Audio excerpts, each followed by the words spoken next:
Hi guys, it is Trixie Jr. and today I'm going to talk about a video that I just finished watching on YouTube. I'm going to link that in the description. This video is about Britain's real monarchy. Now, again, it's going to be linked in the description. You can watch it in full, make your own decisions there. But basically, it is about the fact that Elizabeth II's claim to the throne isn't really valid. Which in some cases is true, but again, you're coming from me, the historian who's gone through and researched into as much of the medieval dynasty as I can in England. So, like the Wars of the Roses, Henry VIII, Eleanor of Aquitaine, all of this Aquitaine. I'm very tired. Basically, it goes through and it says, and this person who they say is the rightful heir to the throne is now deceased. His son is now his son has now taken over the title. Lord Michael Hastings of, I'm gonna try and say it as Loudon. I don't know if that's how it's pronounced. Again, I'm really tired, so if anybody in the UK is watching this and I mispronounce something, please don't hesitate to let me know. I'm trying my best. But it's saying that he's the rightful ruler, which in some cases, because he's descended from George Plantagenet. Again, with names, I'm really horrible at pronouncing things lately, so I'll apologize. I'm used to saying Plantagenet if it's wrong. And again, anybody in the UK, do not hesitate to correct me. And I will try and remember that for the future. But he's descended from George, who is the brother of Edward the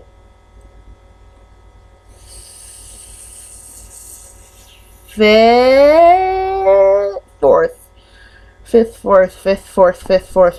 Trying to think, because I know that Henry VIII's son was Edward the Fourth.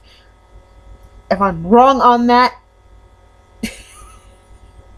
I'm gonna probably be really wrong on names and stuff in this video. Again, I'm gonna apologize profusely. I'm tired. My brain's not in the historical mode. However, he's descended from George, who is the brother of Edward. Edward is the mother of Elizabeth. Father of Elizabeth of York, grandfather of Henry VIII. There. Blah, blah, blah, blah. It also goes through and mentions that Edward is technically not the proper King of England, because it examines the claim that his mother had an affair with an English archer, and so Edward is technically the son of that archer. Again, lots of rumors, lots of this, that, and the other. We don't know if it's true or not, because even now, dates of conception aren't really well known. So it's all up to it's all up to debate. So they go through and they say, okay, well, George's dad was on campaign in a different country for the part where she was Edward was conceived. Which, again, for all we know, Edward could have been conceived beforehand. They just didn't know about it. And so, again, it's all up for whatever. You can take it as you will. You can think that he's illegitimate. You can think he's legitimate. Gonna leave that all up to you. I, for one, think he had a legitimate claim, because I'm not one for the rumor mill. However, if he didn't, then it would have gone to George, and George would have been the rightful ruler. Now, going into, okay, George or Edward is the rightful ruler. During Edward's reign, George did something horrible. Basically committed treason. Treason ended up having him executed in, I think, Malmsey Wine. Now, for those who don't know, the people who are committed of treason and have a high title usually get that title taken away. All that being said, George's daughter Margaret would have no legitimate claim to the throne. Because what happens? Oh, George is a traitor. Because George is a traitor, his kids are also traitors. They are marked as illegitimate. They have no line to the throne. Which is why, I mean, they did, but they didn't. Because once Henry VII came to the throne, he was like, oh crap, there's still Plantagenets out here. I better go through and do what any person would do to keep my claim. I'm gonna kill them all. Which, I mean, technically he did, except for Margaret, because Margaret was a girl and he saw her as no real threat. But in any case, she wasn't a real threat because she was illegitimate. And even though she would have had the backing as the last Plantagenet person with blood besides Elizabeth of York, it's still the whole, okay, she technically didn't have it. And this documentary goes on and on saying, okay, well, yes, she does. Yes, she does. Her descendants, her this, and this. I'm like, okay, I can respect that. I can respect the differentials of it. Because at the end of the day, she technically did have a claim to the throne. She technically had more of a claim than Henry VII did. Because Henry VII was from a bastardized line to begin with. He had no legitimate claim except through Elizabeth of York. And even then, Elizabeth of York, if we're following what this documentary said, was also of a bastardized line. So she had more of a claim either way as the daughter of the king's brother. As a king's niece, even though Elizabeth of York was the king's daughter, more of a claim, But even then, I don't believe a word of it. And it's only because, like I said, she had a claim, but she didn't have a claim. Her father committed treason, one of the worst acts that can ever be committed. Doing that is going to make her claim less legitimate because, oh crap, my dad did something bad. My dad fucked up, and now I have to pay the repercussions of it. Now, do I believe Elizabeth II has a rightful claim? Kind of, sort of. And the only reason why I say kind of, sort of, is because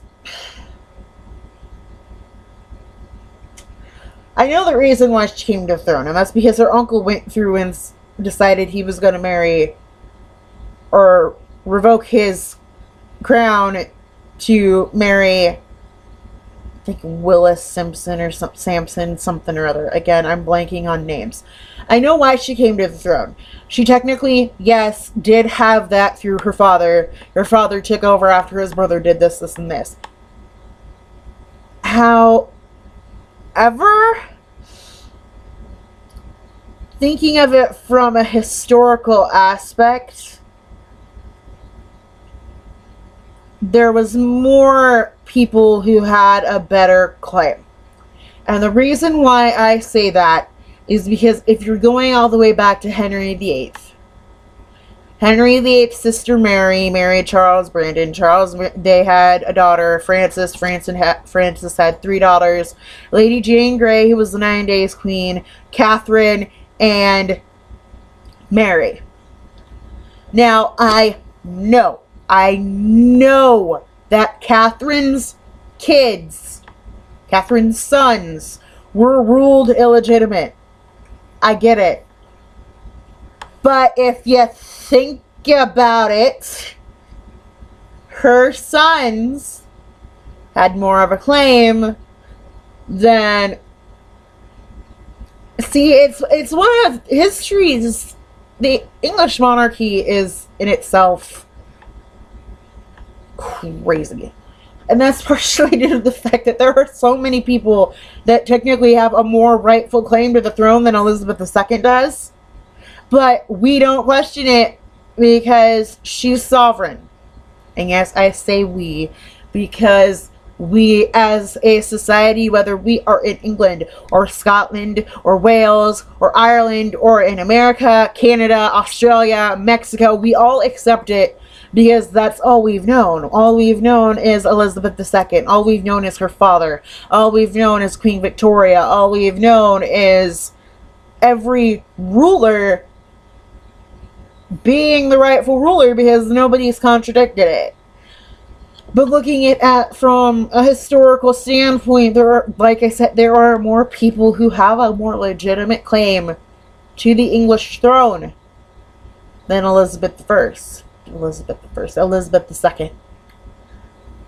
There were more people who had a more legitimate claim to the throne than Elizabeth II did. Beside the point, Elizabeth I. I'm sorry, I'm exhausted. I've been up since 3 a.m. It's crazy. Anyway, the legitimate claims to the throne are all over the place.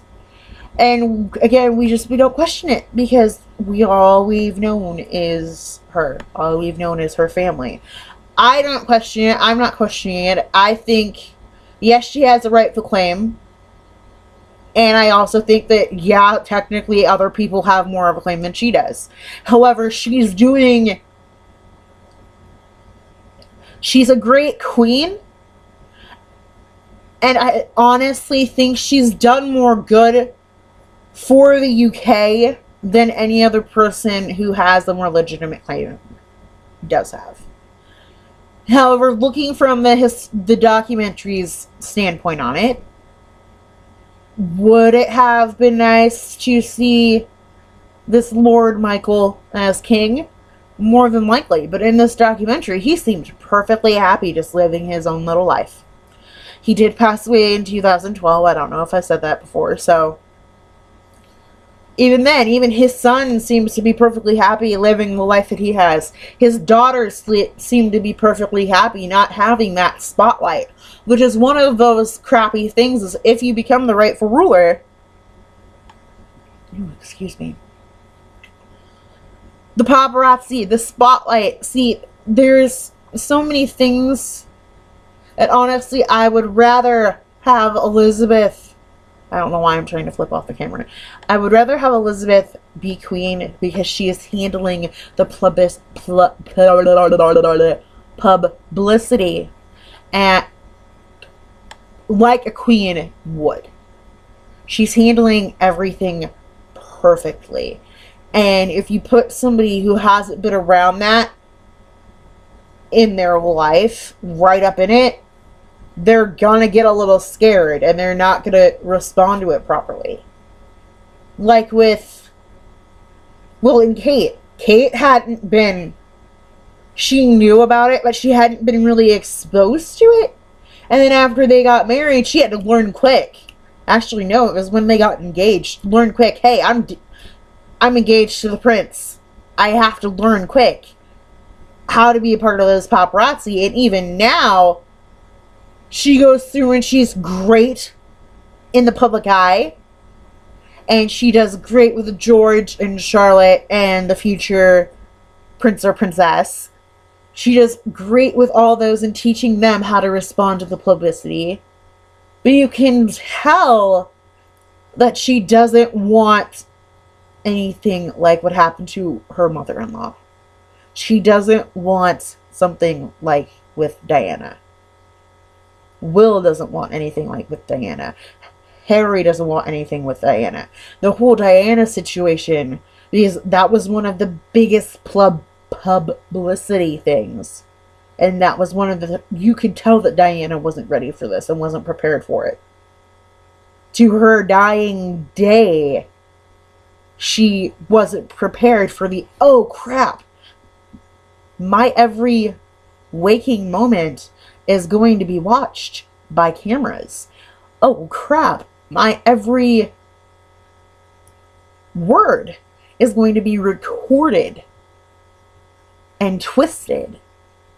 Which, it's just, that's why I honestly think that the English monarchy now is doing a better job than, say, Lord someone or other who has a better claim to the throne than Elizabeth does. Because if he got thrusted into that, he wouldn't know what to do. And that's just my standpoint on it.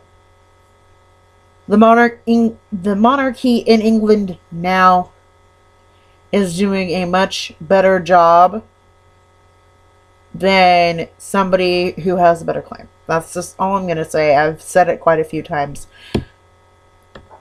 And then I'm going to repeat this again. I'm going to link it in the description below. You can watch it. You can gain your own opinion on it. Because your opinion is your opinion. You can form it based off facts, whatever. You don't have to listen to my opinion.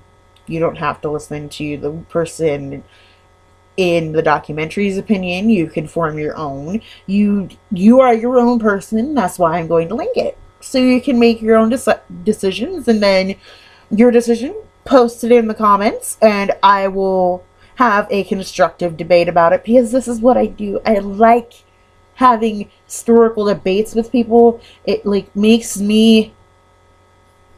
It's some weird little... I'm not even going to say fetish, but it makes me happy to know that there are still people out there who care about history per se, or the English monarchy per se. Just, it makes me happy knowing that there are people out there like that. Anyway, I'm going to end that there. You are amazing. You are smart. You are beautiful. You are talented. Don't let anybody tell you any different. I'm sorry for rambling a lot. This was a kind of spurts video. The next one, which I don't know when it's going to be, will be a little more planned out.